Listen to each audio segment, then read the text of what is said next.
You're staring at a photograph of a dead woman and eating a turkey sandwich because this is your life now. Her name was Claire Barton, 34, elementary school teacher. Found in her apartment in a bathtub full of cold water, with her wrists arranged on the porcelain rim, like she was resting. No forced entry. No sexual assault. No robbery. The only thing missing from the apartment is a single Polaroid from a frame on her nightstand. The photo was of her and her dog. You know this because her sister told you, and then her sister cried so hard she couldn't breathe, and you sat there holding a notepad and waiting because that's what detectives do. They wait. They wait for people to stop crying long enough to give them something useful. The sandwich is cold. The photo is colder. Claire is number 3. Number 1 was Angela Reeves, 31, veterinary technician. Found in the same position. Bathtub. Wrists on the rim. Cold water. No forced entry. A single photograph missing from a frame in the living room. Number 2 was Dana Moretti, 29. Dental hygienist. Same signature. Same staging. Same surgical removal of 1 photograph. 3 women. 3 bathtubs. 3 stolen images. The media hasn't connected them yet because they're in 3 different jurisdictions, and cross-jurisdictional cooperation in this country runs on fax machines and ego. You've connected them because connecting things nobody else connects is the only skill you have that matters. You're 41, homicide detective, 16 years on the job. You've worked 214 cases and cleared 178 of them, which gives you an 83% solve rate, which makes you one of the best in the state, which means absolutely nothing at 2 a.m. when you're looking at crime scene photos and trying to understand why a man arranges dead women's arms like they're sleeping in a painting. Your ex-wife says you're married to dead people. She's not wrong. She left 4 years ago and took the kids to her mother's in Connecticut. You see them every other weekend. They're 9 and 11 now. Your daughter asked you last Christmas what you think about all day, and you said puzzles, because the truth would require a therapist and a bottle of something you promised yourself you'd stop buying. The profile builds itself. You studied behavioral analysis at Quantico on a fellowship the department barely approved. The FBI's method is a 6-step framework that starts with crime scene analysis and ends with apprehension. You're on step 4. Profile generation. Here's what you know. He's organized. The scenes are clean. No DNA under fingernails. No hair. No fibers that don't match the victim's own environment. He plans meticulously. He brings his own tools. A ligature you can't identify and something that sedates without leaving standard toxicology markers. He spends time with the body after death. The posing is deliberate, almost tender. He wants them to look peaceful. The stolen photograph is his signature, his psychological trophy, the thing he takes to relive the experience. The victims share a profile. Women in their late 20s to mid-30s, living alone, working in caregiving professions. Teacher, vet tech, hygienist. Women whose job is taking care of others. The behavioral read, he's selecting women who represent something he lost. A caretaker. A nurturer, someone who was supposed to take care of him and didn't. You present the profile to the task force on a Monday morning. White male, 30 to 45. Above average intelligence. Employed. Possibly medical or veterinary background given the sedation method. Socially competent. Not a loner. Charming enough to gain entry without force. Lives within a 30-mile radius of the murder sites. Keeps the stolen photographs somewhere accessible because he revisits them. Probably has a workspace or room that's private and organized. The room goes quiet. 20 cops looking at you like you just described a ghost. One of them asks, "So, what do we do with this?" You say, "We wait for number 4. It's the worst answer and the only honest one. Number 4 comes 6 weeks later. Sarah Pennington, 33. Pediatric nurse. Same staging. Same bathtub. Same missing photograph. But this time, there's something new. A single blonde hair on the bathroom tile that doesn't belong to Sarah. It's the first physical evidence in 4 murders. DNA processing takes 11 days that feel like 11 months. No match in CODIS. He's never been arrested. He's never been swabbed. He's a ghost who sheds. But now you have his DNA, which means the next time he makes a mistake, you'll be able to prove it. The problem is that next time means another dead woman in a bathtub. You start geographic profiling. You map the 4 sites. The cluster forms an arc across the metro area with a center of gravity in a suburban corridor between 2 highways. Statistically, organized serial offenders live within their comfort zone. You narrow it to a 15-mile radius. Within that radius, you pull records on every white male between 30 and 45 with medical training. 847 names. You cross-reference against proximity to the victims. Did any of these men have a connection to Angela's veterinary clinic, Dana's dental office, Claire's school, Sarah's hospital? The database work takes 3 weeks. Your partner handles the legwork. You handle the insomnia. Week 5. A name surfaces. Thomas Hale, 38, veterinary pharmaceutical sales rep. His territory includes Angela Reeves's clinic. He also has a dental appointment history at Dana Moretti's practice, which would be a coincidence if you believed in coincidence, which you stopped doing around murder number 2. You pull his background. Born in Michigan. Mother was a nurse. Father left when he was 7. Raised by a single mother who died of an overdose when he was 16. Foster care. Aged out. Educated himself.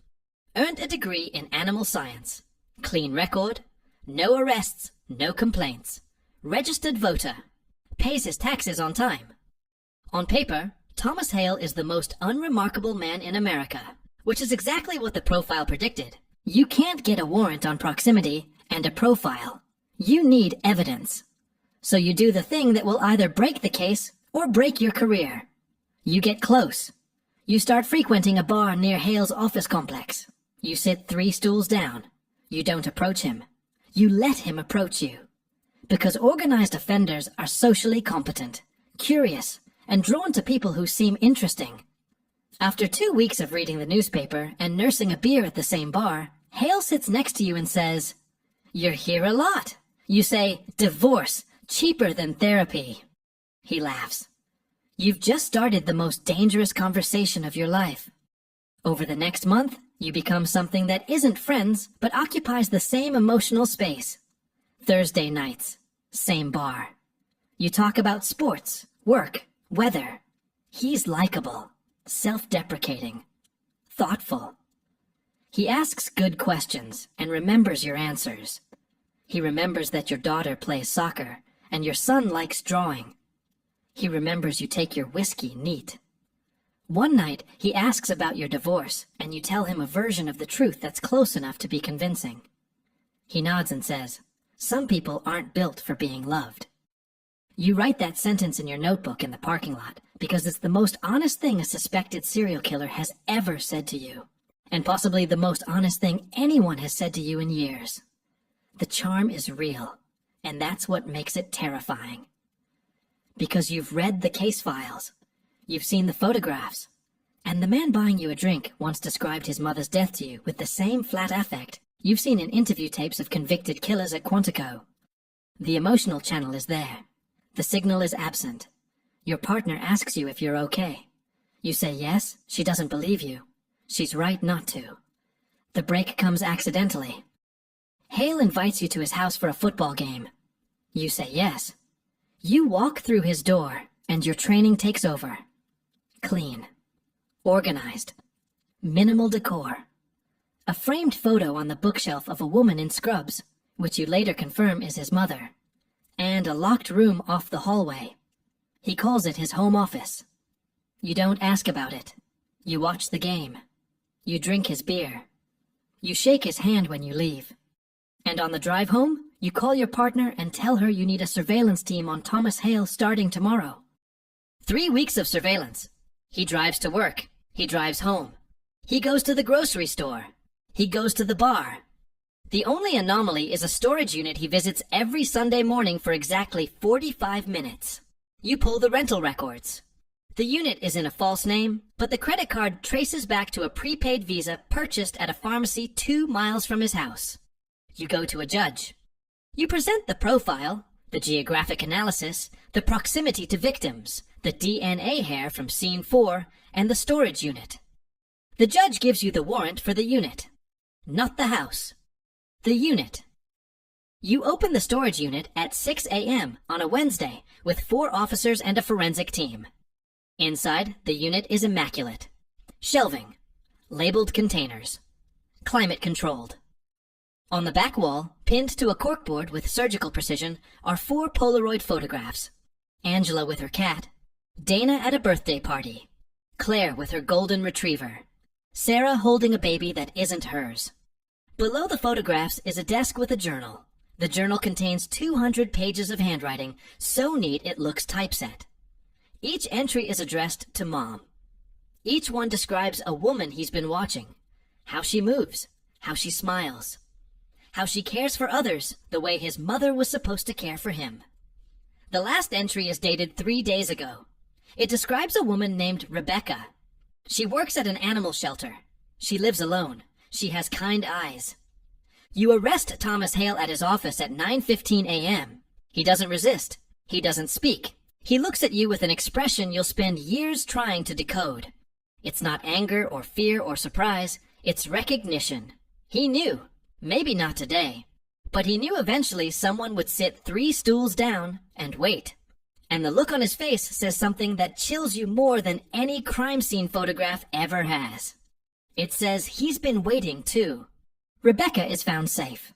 She doesn't know Thomas Hale's name. She doesn't know she was 72 hours from becoming the 5th Polaroid on a corkboard in a climate-controlled storage unit. You don't tell her. Someone else will, eventually. The DNA from scene 4 matches Hale. The journal entries corroborate the timeline.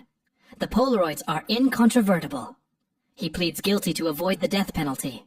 4 consecutive life sentences. No parole. The courtroom is full. The families cry. Angela's mother grabs your hand in the hallway and squeezes it so hard your knuckles crack and says, "Thank you for seeing her." Not for catching him, for seeing her. The prosecutor shakes your hand. The media calls you a hero. The department gives you a commendation and a week of paid leave. You spend the first day of leave sleeping 14 hours. You spend the second day driving to Connecticut. Your kids answer the door, and your son, who's 11 and already taller than you remember, hugs you without letting go for 30 seconds. Your daughter shows you a drawing she made of a detective with a magnifying glass. The detective is smiling. You don't correct the inaccuracy. You go home and sit in your apartment and stare at the wall and feel nothing, because the machinery that makes you good at this job is the same machinery that makes you terrible at everything else. You've spent 14 months inside the mind of a man who killed 4 women because his mother didn't love him enough. And now that mind is empty, and yours is full.